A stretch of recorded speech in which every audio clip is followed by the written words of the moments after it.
On the morning of February 2, 2012, a young man arrived at his workplace, a popular coffee shop called the Common Grounds in Anchorage, Alaska. The shop was housed in a small teal-colored shack. The young man, who worked as a barista there, parked his car in the snowy parking lot and approached the employee entrance. As he attempted to unlock the door with his key, he discovered that it was already unlocked. Surprised, he recalled that Samantha Koenig, an 18-year-old coworker who had worked the previous night, was responsible for locking up. Despite her being a relatively new employee, she had been diligent in her duties. The young man decided not to dwell on it and entered the shop. However, once inside, he noticed that things were amiss. It appeared as if Samantha had left abruptly in the middle of her shift without cleaning up. Napkins were on the floor, towels were scattered, and cups were left out. As he headed towards the cash register to unlock it, he pondered various scenarios that could explain Samantha's unusual behavior. To his surprise, when he used his register key, he found that the cash register was already unlocked. Upon pulling out the tray, he discovered that all the money was missing. Realizing that the coffee shop had been robbed, the young man promptly contacted his boss to report the incident. The night before, Samantha had asked her boyfriend, Dwayne, to pick her up after her shift at the Common Grounds. Dwayne, unfortunately, got held up at work, making him about 30 minutes late when he arrived at around 8:30 p.m., which was half an hour past Samantha's expected shift end. When Dwayne pulled into the parking lot, he couldn't spot Samantha anywhere. The coffee shop itself was dark and appeared closed for the night. Despite the freezing cold, Dwayne got out of his truck and approached the shop's window. Peering inside, he saw no one there. Reflecting on a heated text exchange he had with Samantha earlier, where accusations of infidelity were thrown around, Dwayne wondered if their argument led her to avoid him. He considered the possibility that, at the end of her shift, Samantha got a ride home from her father or a friend, explaining her absence. Returning to his truck, Dwayne decided to text Samantha, expressing concern for her well-being. However, after several minutes without a response, despite their recent fight, Dwayne's worry for his girlfriend prevailed. He felt compelled to go to her house to ensure she was there and okay. A few minutes later, Dwayne arrived at Samantha's house. When he knocked, her single father, James, answered. Dwayne explained that he hadn't seen Samantha after her shift and wanted to ensure she was okay. James replied that Samantha wasn't home, and he hadn't heard from her.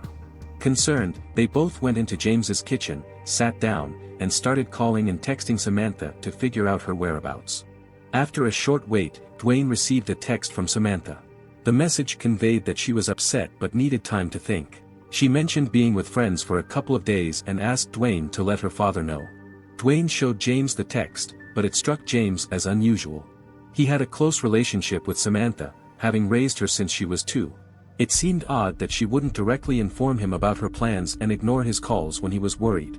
Despite staying up late trying to contact Samantha for more information, they received no response. The next morning, with still no word from Samantha, James went to the Anchorage Police Department and filed a missing person report for his daughter. After receiving the missing person report, an officer from the Anchorage Police Department contacted the owner of the Common Grounds coffee shop to inquire about Samantha. Surprisingly, the owner shared that they had just received a call from the barista on duty that morning, who reported a robbery and the inability to reach Samantha. The owner assured the police officer that they would send over security footage from the previous night as soon as possible. While waiting for the footage, some officers started reaching out to Samantha's friends and family to gather any information on her whereabouts. Unfortunately, no one had heard from her, and there was no clue about her location. Meanwhile, other officers went to the Common Grounds coffee kiosk to investigate. Upon arrival, they found no signs of a struggle inside or outside the kiosk. Interestingly, they discovered an untouched panic button beneath the counter. Despite Samantha's father feeling uneasy about her last text message, the police initially considered the possibility that Samantha had committed the robbery and left voluntarily. However, they were puzzled about how she physically left the coffee shop since she didn't have a car that night, and the harsh weather conditions made walking impractical in Anchorage, which is not known for being a particularly walkable city. So, if Samantha was truthful about taking a couple of days to be with friends, why didn't anyone know her whereabouts? This question was answered later when the coffee shop owner provided the security footage. The footage, without sound, begins around 8 p.m. on February 1, 2012, the night Samantha went missing. It captures Samantha inside the kiosk, working alone, cheerful, and busy. At some point, someone, unseen as they're outside the camera's range, approaches the window and places an order. Samantha acknowledges the order, starts making the drink, and upon completion, hands it over. Suddenly, Samantha steps back, raises her arms, turns off the lights, and kneels with her back to the window. After a minute, she stands, goes to the cash register, takes some money, returns to the window, and seemingly hands it to a shadowy figure. Samantha then kneels again with her back to the window. 2 more minutes pass before the figure outside leans inside, reaching down and appearing to tie Samantha's hands. Due to the darkness inside the kiosk, the footage is grainy, making it impossible to identify the person. However, it's evident the figure is male, wearing a large sweatshirt and a hat pulled low over his face. After tying Samantha's hands, the mystery man jumps through the window, closes it behind him, and stands her up. He then presses a gun into her back, leads her out through the employee door, and across the parking lot to a white pickup truck, then they drive off. Over the next couple of days, both the local police and the FBI, called in for assistance, faced constant dead ends in their investigation. The only piece of evidence they had was the grainy surveillance footage, making it impossible to identify the man who took Samantha. In the midst of this, Samantha's father, James, mobilized nearly all 300,000 Anchorage residents to join the search for his daughter. His efforts attracted major news outlets nationwide, and Samantha's story became a headline across the country. The widespread attention prompted strangers to donate thousands of dollars, creating a substantial reward for anyone with information about Samantha's whereabouts. Despite the growing reward and increasing national media coverage, no one came forward with useful information that could lead to progress in the case. Samantha never reached out to Dwayne or her father during this time. On February 24, 3 weeks after Samantha went missing and no one had heard from her, Dwayne received a text message from Samantha's phone. The message directed him to a specific sign in a nearby public park. Dwayne and James, Samantha's father, shared the text with the police and hurried to the park, arriving about 15 minutes ahead of the police. As they entered the park and walked down the main trail, they reached a bulletin board. Attached to it was a Ziploc bag containing a typed ransom note. A black and white photo of Samantha was photocopied onto the note, showing her looking dazed with a blank expression, not directly at the camera. In the picture, a man held a copy of the Anchorage Daily News newspaper dated February 13, 2012. This photo served as proof that Samantha was alive as of that date. For everyone involved, including Samantha's father, although the situation was far from ideal, there was a sense of relief knowing that Samantha was alive as of the previous week. The ransom note demanded James deposit $30,000 into his daughter's account immediately, with the promise of her release 6 months later.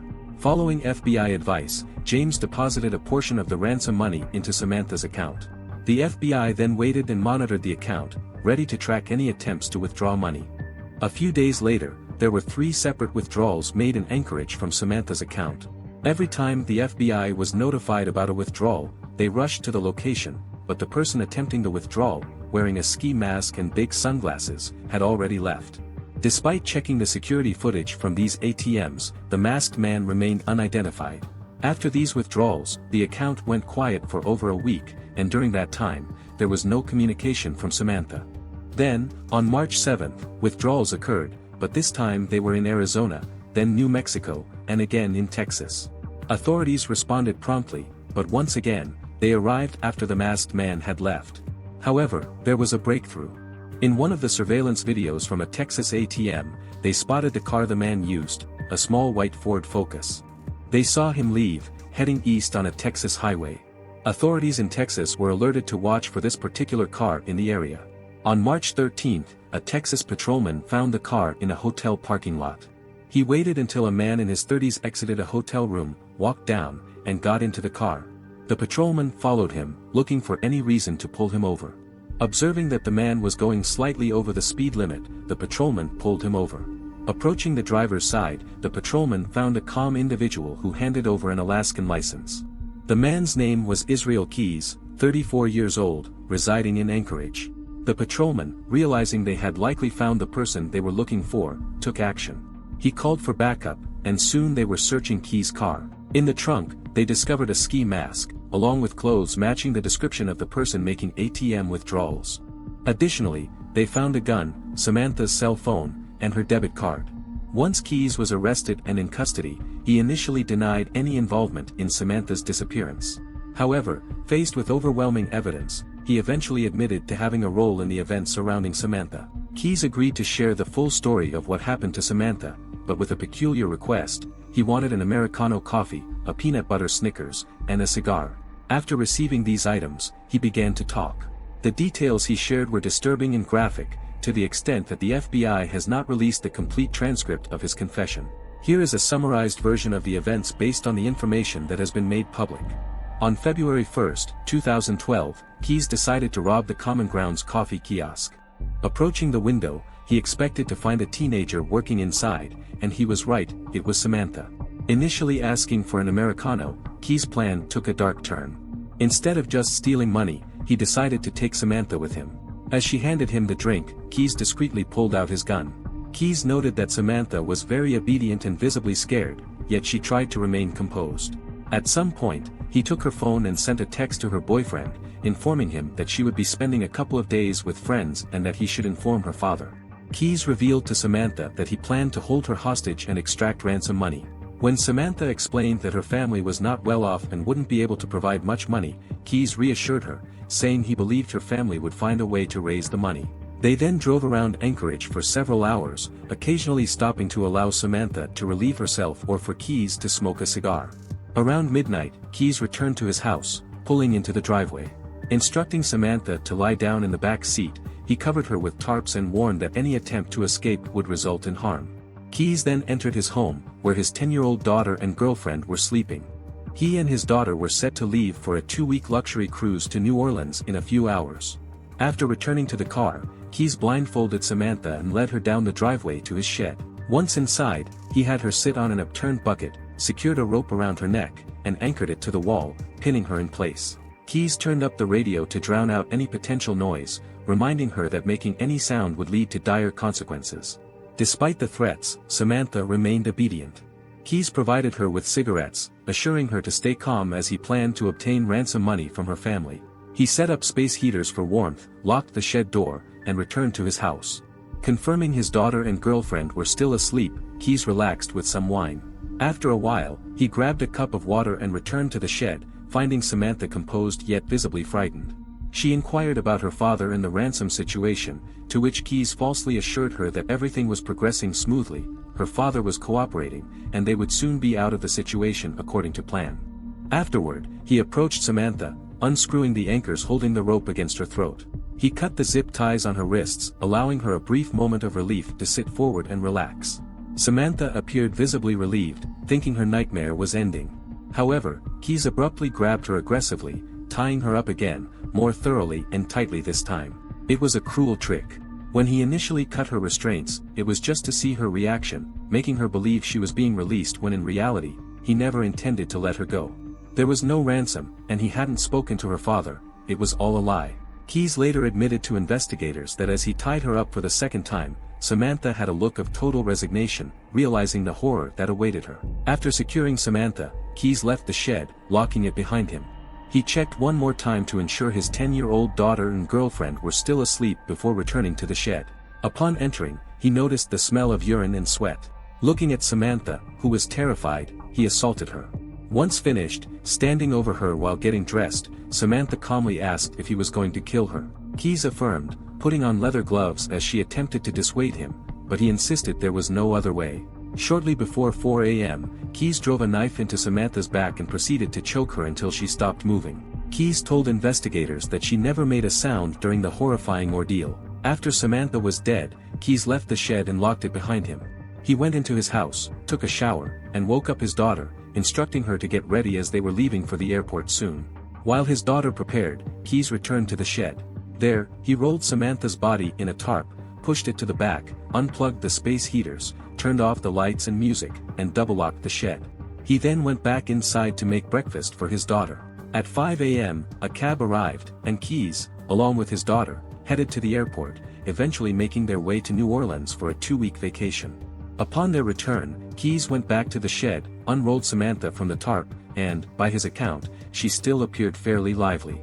He dressed her in new clothes, applied makeup, braided her hair, and gruesomely stitched her eyelids open to give the impression of alertness. Holding up a copy of the Anchorage Daily News next to her, he took several photos to create the proof-of-life image for the ransom note. Following this disturbing act, Keyes dismembered Samantha's body and disposed of her pieces in a nearby frozen lake. Shockingly, Samantha was not Keyes' first victim. He was a serial killer who targeted random individuals for the thrill of watching them die. Over the years, he had hidden kill kits across the United States, caches filled with weapons and tools for capturing and killing people.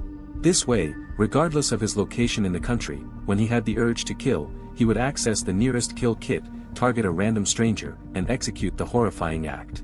Keyes had no regard for age, gender, size, or whether the person was alone or in a group. Everyone was a potential target for his heinous crimes. Keyes confessed to investigators that the moment he saw Samantha inside the coffee kiosk, he instantly decided to kill her. The entire story of ransom and robbery was just a fabrication, a lie to string her along, giving her a false sense of hope that she might survive. In reality, the moment she stepped outside that kiosk, her fate was sealed. He admitted to killing Samantha and an older couple in Vermont. However, Keyes took his own life in a jail cell in December 2012 before revealing the identities of his other victims.